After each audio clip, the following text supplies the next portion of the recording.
Zen and the Art of Motorcycle Maintenance, An Inquiry into Values, by Robert M. Persig. Chapter 28. The despair grows now. Like one of those movie dissolves. Like one of those movie dissolves in which you know you're not in the real world.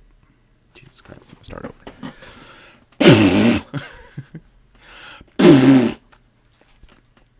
The despair grows now.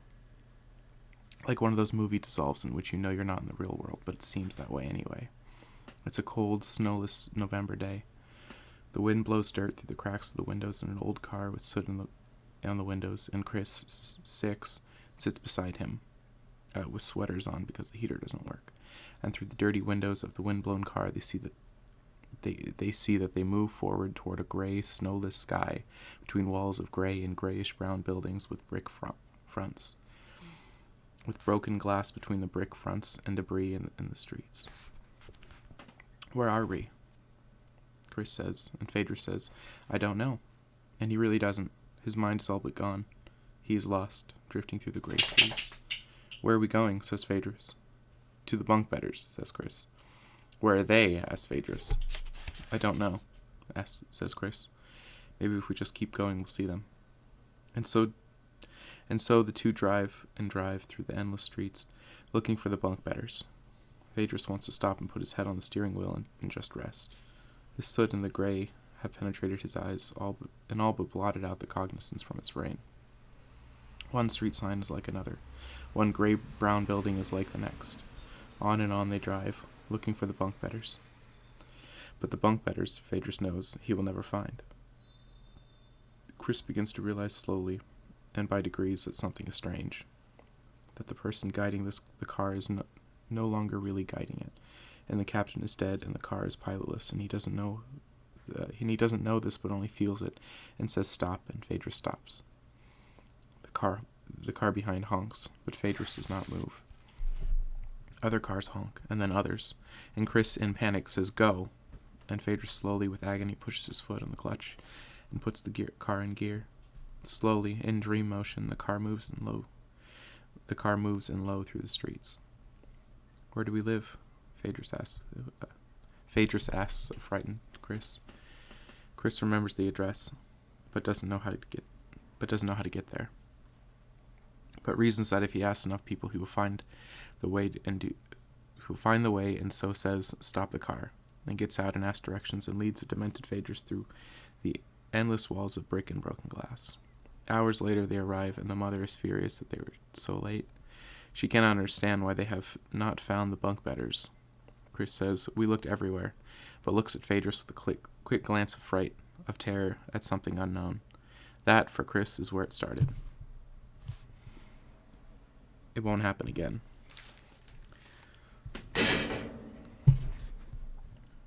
I think what I'll do is head down for San Francisco and put Chris on a bus for home, and then sell the cycle and check in at a hospital. Jesus Christ. Or that last seems so pointless. These sentences, Jesus Christ. I don't know what I'll do. The trip won't have been entirely wasted. At least he'll have some good memories of me as he grows up. That takes away some of the anxiety a little. That's a good thought to hold on to. I'll hold on to that. Meanwhile, just continue on a normal trip and hope something improves. Don't throw anything away. Never, never throw anything away. Cold out. Feels like winter. Where are we that it should get this cold? We must be at a high altitude. I look out of the sleeping bag and this time see frost on the motorcycle, on the chrome of the gas tank. It's sparkling in the early sunlight. In the black frame where the sunlight hits, it's particularly turned to beads of water that will soon run down to the wheel. It's too cold to lie around. I remember the dust under the pine needles and put my boots on carefully to avoid stirring it up. At the motorcycle, I unpack everything, get out the long underwear and put it on, then clothes, then sweater, then jacket. I'm still cold. I step through the spongy dust onto the dirt road that has brought us here and sprint down it through the pines for 100 feet or so. then settle down into an even run, and then finally stop. That feels better. Not a sound. The frost is in little patches on the road too, but melting in dark, wet tan between the patches where the early sun's rays strike it. It's so white and lacy and untouched. It's on the trees too. I walk back softly down the road, as if not to disturb the sunrise. Early autumn feeling. Chris is still asleep, and we won't be able to go anywhere until the air warms up. Good time to get the cycle tuned. And I work loose the knob on the side cover over the air filter, and underneath the filter withdraw a worn and dirty roll of field tools. My hands are stiff with the cold, and the backs of them are wrinkled. Those wrinkles aren't from the cold, though. At 40, that's old age coming on. I lay the roll on the seat and spread it open. There they are, like seeing old friends again. I hear Chris glance over the seat and see that he's stirring, but doesn't get up. He's evidently just rolling in his sleep. After a while, the sun gets warmer and my hands aren't as stiff as they were.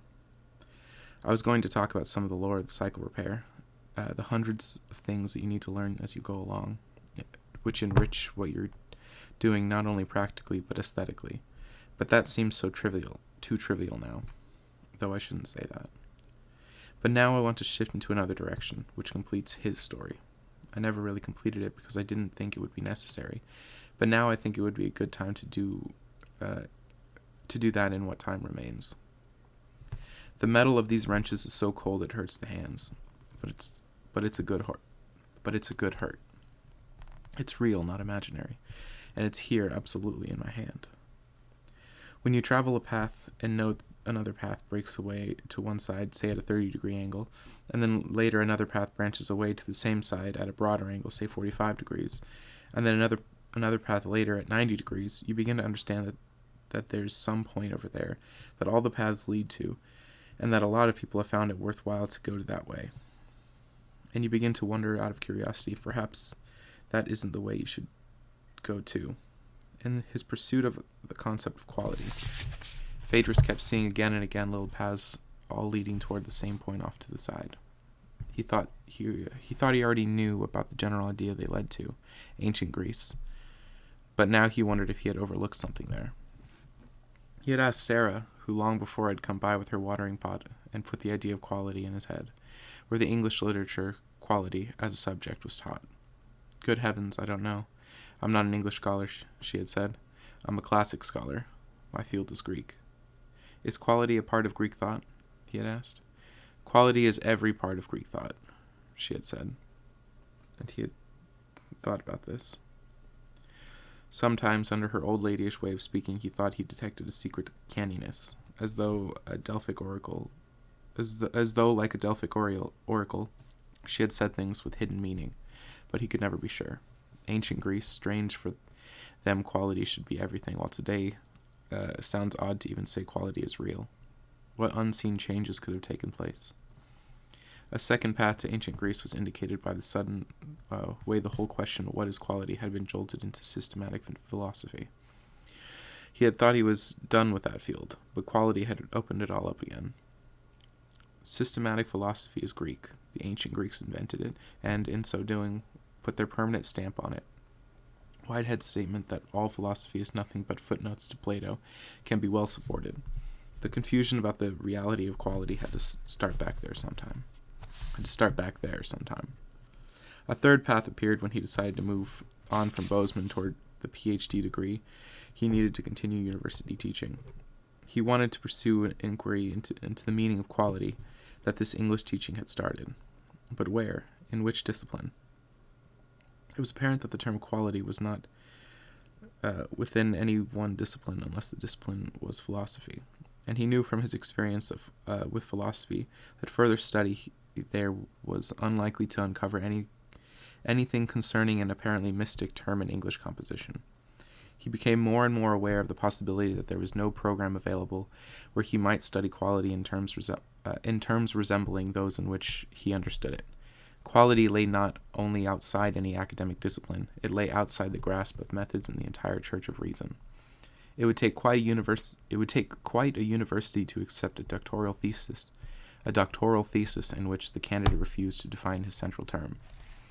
He looked through the catalogs for a long time before he discovered what he hoped he was looking for. There was one university, the University of Chicago, where there existed an interdisciplinary program in analysis of ideas and study of methods. The examining committee included a professor of English, a professor of philosophy, a professor of Chinese, and the chairman, who was a professor of ancient Greek. That one rang bells. On the machine now, everything is done except the oil change. I wake Chris and we pack and go. He's still sleepy, but the cold air on the road wakes him up.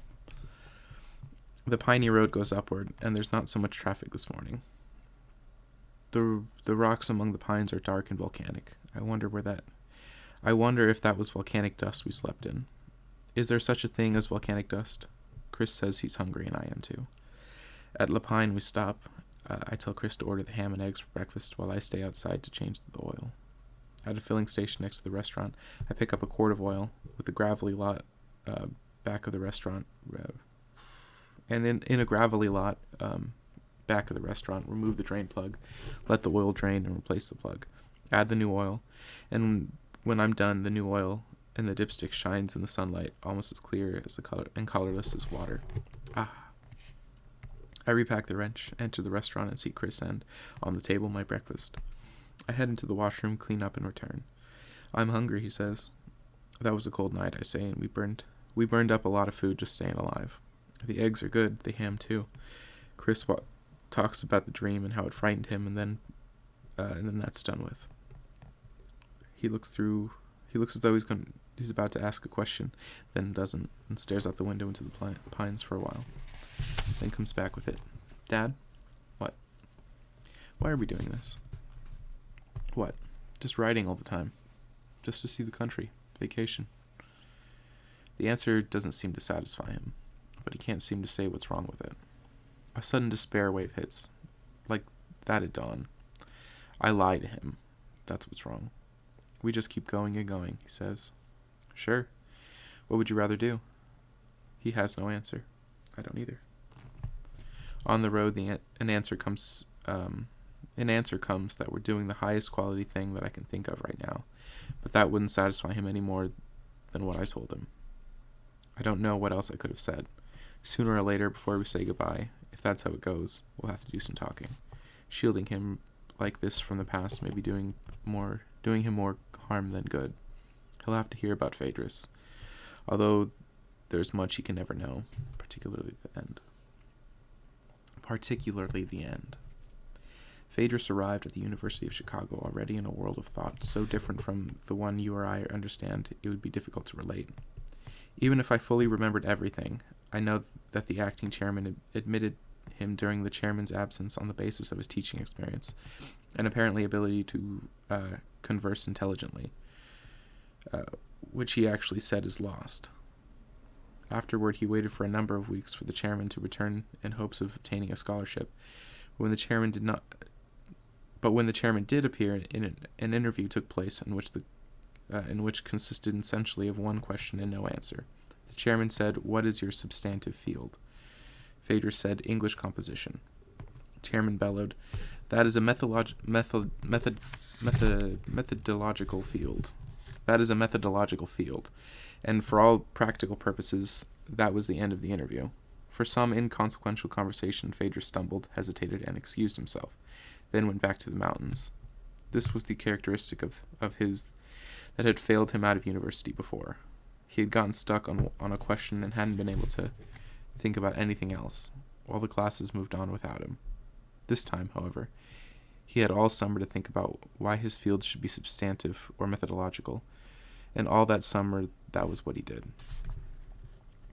In the forests near the timberline, he ate Swiss cheese, slept on pine bough beds, drank mountain stream water, and thought about quality and substantive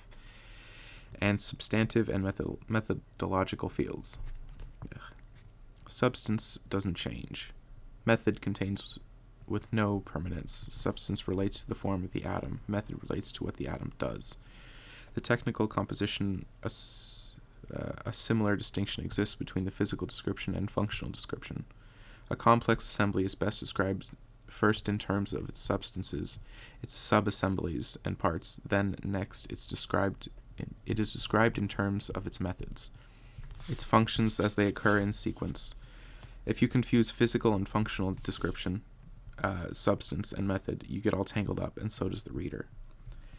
But to apply these classifications to a whole field of knowledge, such as English composition, seemed arbitrary and impractical. No academic discipline is without both substantive and methodological aspects, and quality had no connection that he could see with either one of them. Quality isn't a substance, neither is it a method. It's outside of both. If one builds a house using the plumb line and spirit level methods, he does so because a straight vertical wall is less likely to collapse, and thus has higher quality than a crooked one. Quality isn't method, it's the goal towards which the method is aimed. Substance and substantive really correspond to object and objectivity, which he'd rejected in order to arrive at a non-dualistic concept of quality, when everything is divided up into substance and method. Just as when everything's divided up into subject and object, there is really no room for quality at all. His thesis could not be part of a substantive field because to accept a split into substantive and methodological was to deny the existence of quality. If quality was going to stay, the concept of substance and method would have to go. That would mean a quarrel with the committee, something he had no desire for at all. But he was angry that they should destroy the entire meaning of what he was saying with the first question. Substantive field, what kind of Procrustean bed were they trying to shove him into, he wondered. He decided to examine more closely the background of the committee and did some library digging for this purpose. He felt his committee was off on some entirely alien pattern of thought. He didn't see where this pattern and the large pattern of his own thought joined together. He was especially disturbed by the quality of the explanations of the committee's purpose. They seemed extremely confusing. The entire description of the committee's work was a strange pattern of ordinary enough words put together in a most unordinary way, so that the explanations seemed far more complex than the thing he was trying to have explained. This wasn't the bells ringing he'd heard before. He studied everything he could find that the chairman had written, and here again was found a strange pattern of language seen in the confusing description of the committee. It was a puzzling style because it was completely different from what he'd seen of the chairman himself. The chairman, in a brief interview, had impressed him with great quickness of mind and equally swift temper, and yet here was one of the most ambiguous, inscrutable styles Phaedrus had ever read. Here were encyclopedic sentences that left the subject and predicate completely out of shouting distance. Parenthetic elements were explainably inserted inside their parenthetic elements. Equally unexplainably inserted into sentences, those relevance to the preceding sentences in the reader's mind was dead and buried and decaying long before the arrival of the period.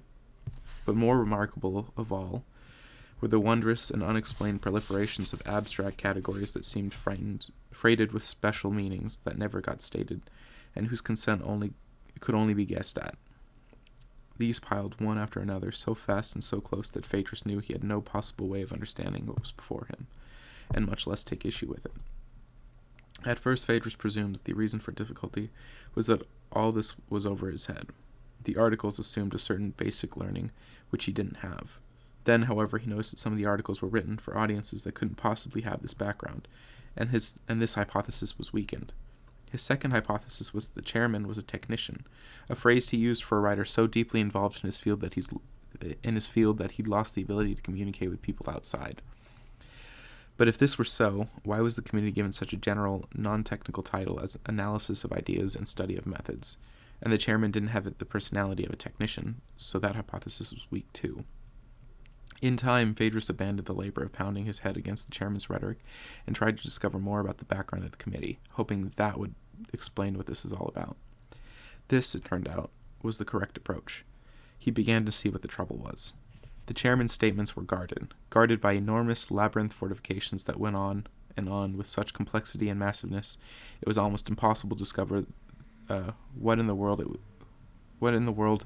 it was inside him he was guarding. The inscrutability of all this was the kind of inscrutability you'd have when you suddenly enter a room where furious argument has just ended, Everyone is quiet, and no one is talking. I have one tiny fragment of Phaedrus sitting in the stone corridor of a building, evidently within the University of Chicago, addressing the assistant of the chairman of the committee, like a detective, at the end of the movie, saying, "In your description of the committee, you have omitted one important name." Yes, says the assistant chairman. Yes, says Phaedrus omnisciently. Aristotle. The assistant chairman is shocked for a moment, and then, almost like a culprit who has been discovered but feels no guilt, laughs loud and long. "Oh, I see," she says. "You don't know anything about..." Then he thinks better of what he's going to say and decides not to say anything more. We arrive at the turnoff to Crater Lake and go up a neat road into National Park. Clean, tidy, with preserves. It really shouldn't be any other way. But this doesn't win any prizes for quality either. It turns into a museum. This is how it was before the white man came. Beautiful lava flows and scrawny trees. Not a beer can anywhere. But now, with the white man now that the white man is here, it looks fake. Maybe the National Park Service should set one pile of beer cans in the middle of all that lava, and then it would come to life. The absence of beer cans is distracting. At the lake, we stop and stretch and mingle affably with the small crowd of tourists holding cameras and children yelling, "Don't get too close," and see cars and campers with all different license plates, and see Crater Lake with a feeling of, well, there it is, just as the pictures show. I watch the other tourists, all of whom seem to have out-of-place looks too. I have no resentment at all for this, just a feeling that it's all unreal and the quality of the lake is smothered by the fact that it's pointed to. You point to something as having quality with the quality, and the quality tends to go away. Quality is what you see out of the corner of your eye. And so I look up at the window. I look at the lake below, but feel the peculiar quality from the chill, almost frigid sunlight behind me. The almost motionless wind. "Why did we come here?" Chris says. "To see the lake." He doesn't like this. He senses falseness and frowns deep, trying to find the right question to expose it. "I just hate this," he says. A tourist lady looks at him with surprise and resentment. "Well, what can we do, Chris?" I asked. We just have to keep going till we find out what's wrong. Or find out why we don't know what's wrong. Do you see that?" He doesn't answer. The lady pretends not to be listening, but her motionlessness reveals that she is. We walk toward the motorcycle, and I try to think of something, but nothing comes. I see he's crying a little, and now looks away to prevent me from seeing it. We wind down out of the park to the south. I said the assistant chairman for the committee on the analysis of ideas and study of methods was shocked. What he was so shocked about was that Phaedrus didn't know that he was at the locus of what is probably the most famous academic controversy of the century, what a California university president described as the last attempt in history to change the course of an entire university. Phaedrus's readings turned up a brief history of that famous revolt against empirical education that had taken place in the early 30s. The Committee on Analysis of Ideas and Study of Methods was a vestige of that attempt. The leaders of revolt were Robert Maynard Hitchens, who had become president of the University of Chicago, Mortimer Adler, whose work on the psychological background of the law of evidence is somewhat similar to the work being done at Yale by Hutchins, Scott Buchanan, a philosopher and mathematician, and most important of all for Phaedrus, the present chairman of the committee, who was then a Columbia University Spinozist and medievalist. Adler's study of evidence, cross-fertilized by reading of classics in the Western world, resulted in conviction that human wisdom had advanced relatively little in recent times. He consistently harked back to St. Thomas as Aquinas, who had taken Plato and Aristotle and made them part of this medieval synthesis of Greek philosophy and Christian faith. The work of Aquinas and of the Greeks, as interpreted by Aquinas, was to Adler the capstone of Western intellectual heritage. Therefore, they provided a measuring rod for anyone seeking the good books. And the Aristotelian tradition, as in In the Aristotelian tradition, as interpreted by the medieval scholastics, man was counted a rational animal, capable of seeking and defining the good life of achieving it. When his first principle about the nature of man was accepted by the president of the University of Chicago, it was inevitable that it would have educational repercussions.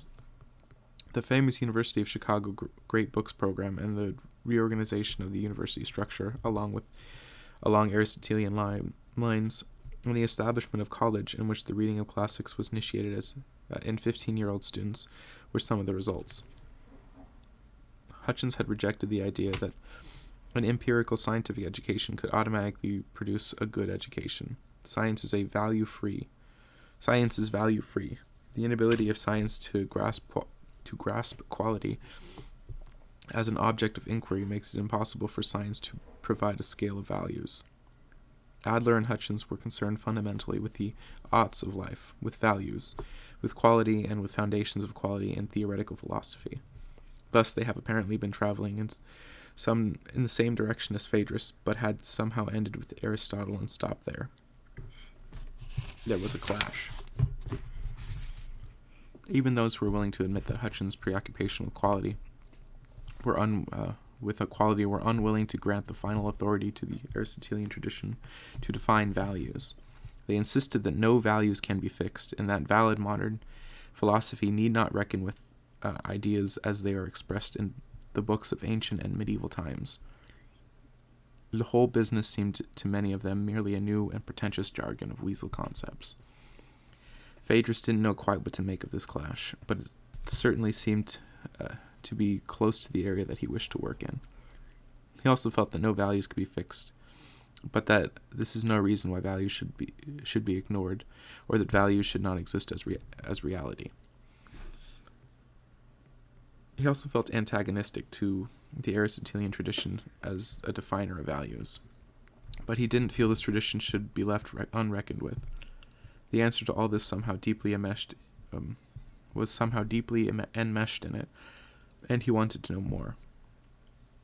Of the four who had created such a furor, the present chairman of the committee was the only one now left. Perhaps because of this reduction in rank, perhaps for other reasons, his reputation among persons Phaedrus talked to wasn't one of geniality. His geniality was confirmed by none and sharply refuted by two. On one, the head of a major university department who described him as a holy terror, and another who held a graduate degree in philosophy from the University of Chicago, who said the chairman was well known for graduating only carbon copies of himself. Neither of these advisors was by nature vindictive, and Phaedrus felt what they said was true. This was further confirmed by a discovery made at the department office. He wanted to talk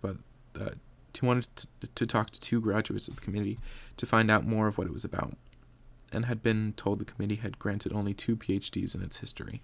Apparently, to find room in the sun for a reality of quality, he would have to fight over the head of his own committee, whose Aristotelian outlook made it impossible even to get started, and whose temperance appeared to be extremely intolerant of opposing ideas. It all added up to a very gloomy picture.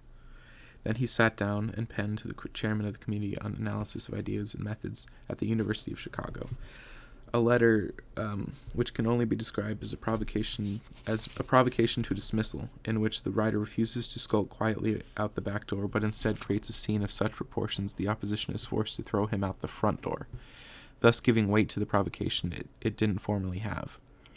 Afterward, he picks himself up off the street, after making sure the door is completely closed, shakes his fist at it, dusts himself off, and says, "Oh, well, I tried," and in this way absolves his conscience. Phaedrus's provocation informed the chairman that his submissive field was now philosophy, not English composition.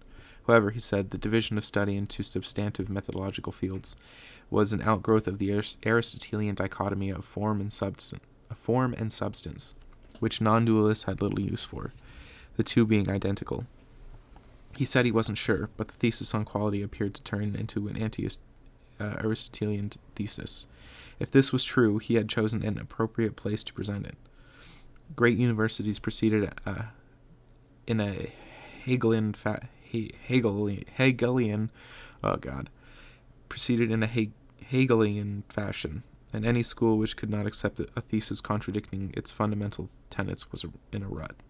This, Phaedrus claimed, was the thesis the University of Chicago was waiting for. He admitted the claim was grandiose and that value judgments were actually impossible for him to make, since no person could be an impartial judge of his own cause. But if someone else were to produce a thesis which supported to be a major breakthrough between Eastern and Western philosophy, between religious mysticism and scientific positivism, he would think it of major historic importance. A thesis which would take place would place the university miles ahead. In any event, he said, no one was really accepted in Chicago until he'd rubbed someone out. It was just time Aristotle got his. Just outrageous. And not just provocation to dismissal either. What comes through even more strongly is megalomania, delusions of grandeur, of complete loss of ability to understand the effect of what he was saying to others. He had become so caught up in his own world of quality and metaphysics, he couldn't see outside anymore. And since no one else understood this world, he was already done for. I think he must have felt at the time that what he was saying was true, and it didn't matter if his manner or presentation was outrageous or not. There was so much to it that he didn't have time for prettying it up. If the University of Chicago was interested in the aesthetics of what he was saying rather than the rational content, they were failing their fundamental purpose as a university. This was it. He really believed. It wasn't just another interesting idea that to be tested by existing rational methods. It was a modification of the existing rational methods themselves. Normally, when you have a new idea to present in an academic environment, you're supposed to be objective and disinterested in it. But this idea of quality took issue with that very supposition of objectivity and disinterestedness. There were mannerisms appropriate only to dualistic reason. Dualistic excellence is achieved by objectivity, but creative excellence is not. He had the faith that he had solved a huge riddle of the universe, cut a Gordian knot of dualistic thought with the world, with one word, quality, and he wasn't about to let anything tie that word down again. And in believing, he couldn't see how outrageously megalomaniacal,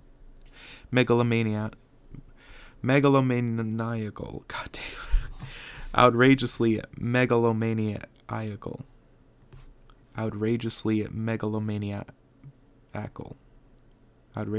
megalomaniacal, his words were sounded to others. Where if he saw it, he didn't care. What he said was What he said was megalomaniacal. Yeah, that's the one. What he said was megalomaniacal, but supposed it was true. If he was wrong, who would care? But suppose he was right. To be right and throw it away in order to please predictions of his teachers, that would be monstrosity. So he just did not care how he sounded to others. It was a totally fanatic thing. He lived in a solitary universe of discourse in those days. No one understood him, and the more people showed how they failed to understand him and disliked what they did understand, the more fanatic and unlikable he became. His provocation to dismissal was given an unexpected reception. Since his substantive field was philosophy, he should apply to the philosophy department, not to the committee. Phaedrus dutifully did this, and then he and his family loaded their car and trailer with all they owned, and said goodbye to their friends and were about to start. Just as he locked the doors of the house for one last time, the mailman appeared with a letter. It was from the University of Chicago. It said that he was not admitted there. Nothing more. Obviously, the chairman of the Committee on Analysis of Ideas and Study of Methods had influenced the decision. Phaedrus borrowed some stationery from the neighbors and wrote back to the chairman that since he had already been admitted to the Committee of Analysis of Ideas and Study of Methods, he would have to remain there. This was a rather legalistic maneuver, but Phaedrus by this time had developed a kind of combative canniness. This deviousness, the quick shuffle out the philosophy door, seemed to indicate the chairman, for some reason, was unable to throw him out of the front door of the committee, even with that outrageous letter in hand, and that gave Phaedrus some confidence. No side doors, please, or not at all. Maybe they wouldn't be able to. Good. He wanted this thesis not to owe anyone anything. We traveled down the eastern shore of Klamath Lake on a 3-lane highway that consists of a lot of 1920s feeling. That's when these 3-laners were all made. We pull in for lunch at a roadhouse which belongs to this era too. Wooden frame badly in need of paint, neon beer signs hang in the window, gravel and engine drippings for the front lawn. Inside, the toilet seat is cracked and the wash bowl is covered with grease streaks. But on my way back to our booth, I take a second look at the owner, behind the bar, a 1920s face, uncomplicated, uncool, and unbowed. This is his castle. We're his guests, and if we don't like his hamburgers, we better shut up. When they arrive, the hamburgers with giant raw onions are tasty, and the bottle of beer is fine. The whole meal for a lot less than you'd pay at one of those old ladies' places with plastic flowers in the windows. As we eat, I see on the map that we've taken a wrong turn way back and could have gotten to the ocean much quicker by another route. But it's hot now, and wet coast sticky hotness, which after western desert hotness is very depressing. Really, this is just transported east, all of this scene, and I'd like to get to the ocean where it's cool as soon as possible. I think about this all around the southern shore of Klamath Lake, sticky hotness and 1920s funk. That was the feeling of Chicago that summer. When Phaedrus and his family arrived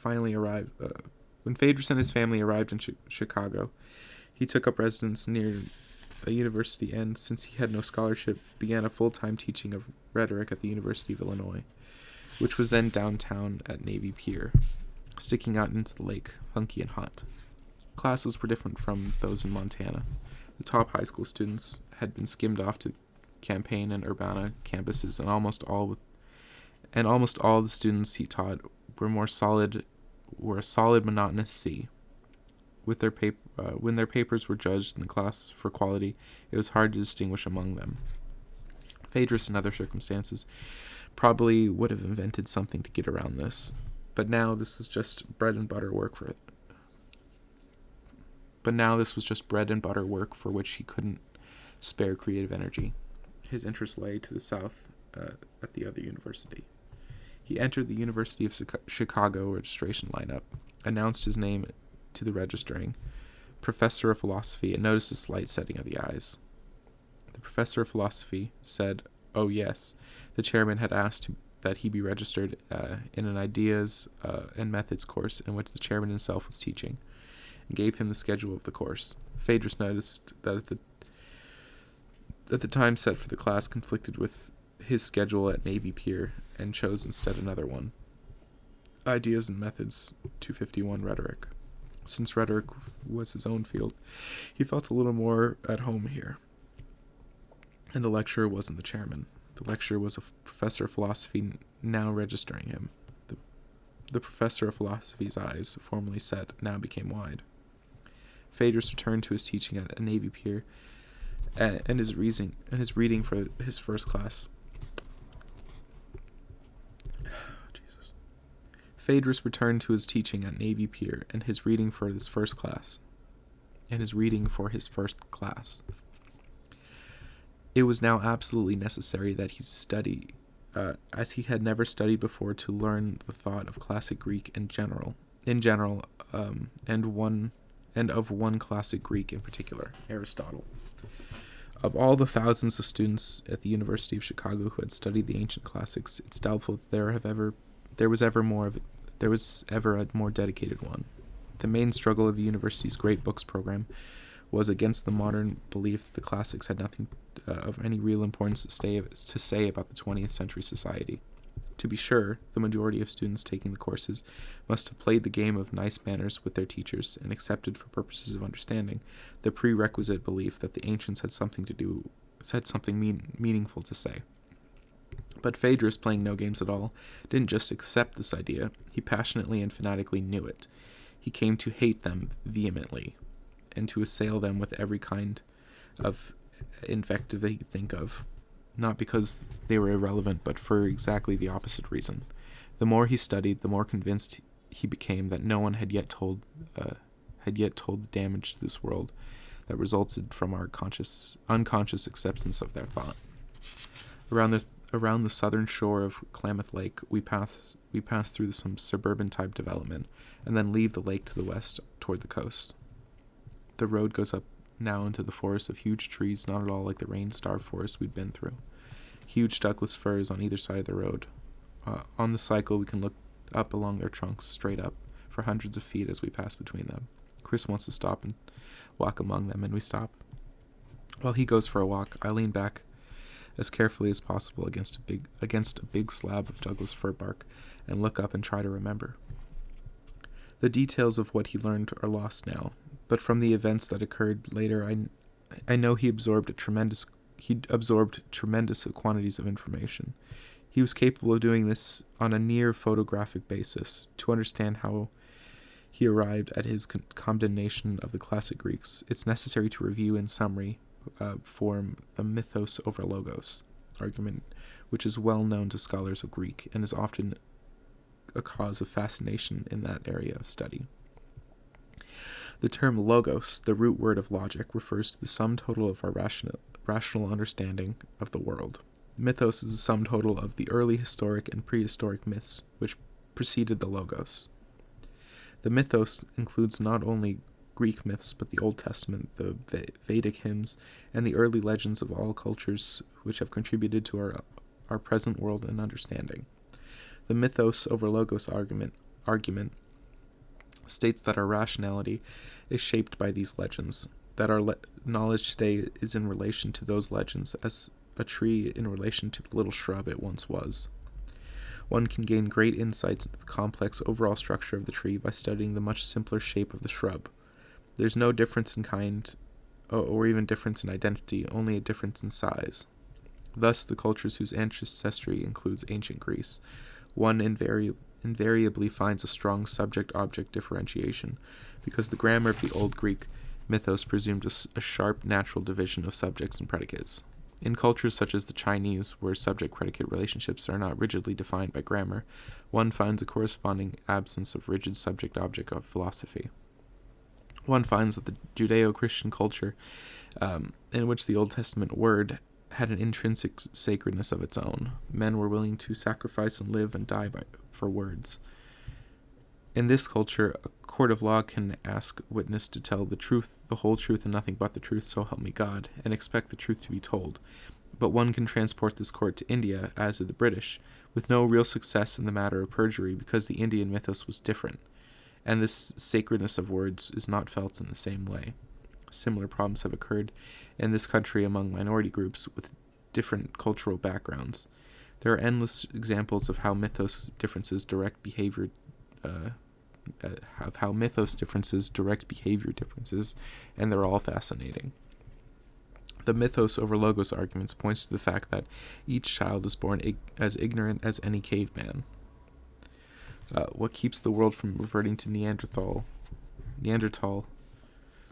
What keeps the world from reverting to the Neanderthal, which was with each generation, is the continuing, ongoing mythos, transformed into logos, but still mythos. A huge body of common knowledge that unites our minds as cells are united to the body of a man. To feel that one is not so united, that one can accept or discard this mythos as one pleases, is not to understand what that mythos is. There is only one kind of person, Phaedrus says, who accepts or rejects the mythos in which he lives, and the definition of that person, when he is rejected to the mythos, Phaedrus said, is insane. To go outside the mythos is to become insane. My God, that just came to me now. I never knew that before. He knew. He must have known what was about to happen. It's starting to open up. You have all these fragments like pieces of a puzzle. You can place them together in large groups, but the groups don't go together no matter how hard you try. And then suddenly you get one fragment that fits into two different groups, and then suddenly the two groups and suddenly the two great groups are one, and the relation of the mythos to insanity. That's a key fragment. I doubt whether anyone ever said that before. Insanity is the terra incognita surrounding the mythos. And he knew. He knew the quality he asked about lay outside the mythos.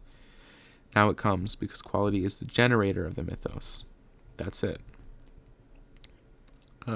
That's what he meant when he said quality is the continuing stimulus which causes us to create the world in which we live. All of it. Every last bit of it. Religion isn't invented by man. Men are invented by religion. Men invent responses to quality, and among these responses of understanding of what they themselves are. You know something, and then the quality stimulus hits, and then you try to define the quality stimulus, but to define it, all you've got to work with is what you know. So your definition is made up of what you know. It's an analog to what you already know. It has to be. It can't be anything else. And the mythos grows this way. By analogies to what is known before, the mythos is a building of analogs upon analogs. These fill the boxcars of the train of consciousness. The mythos is the whole train of collective consciousness of all communicating mankind, every last bit of it. The quality is the track that directs the train. What is outside the train to either side is what the terra incognita of the insane. The quality is the track that directs the train. What is outside the train to either side is the terra incognita of the insane. He knew that to understand quality he would have to leave mythos. That's why he felt that slippage. He knew something was about to happen. I see Chris returning through the trees now. He looks relaxed and happy. He shows me a piece of bark and asks if he can save it for a souvenir. I haven't been fond of loading the cycle with these bits and pieces he finds, and will probably throw away when he gets home. But this time say it's okay anyway. After a few minutes, the road reaches the summit and then drops steeply into a valley that becomes more exquisite as we descend.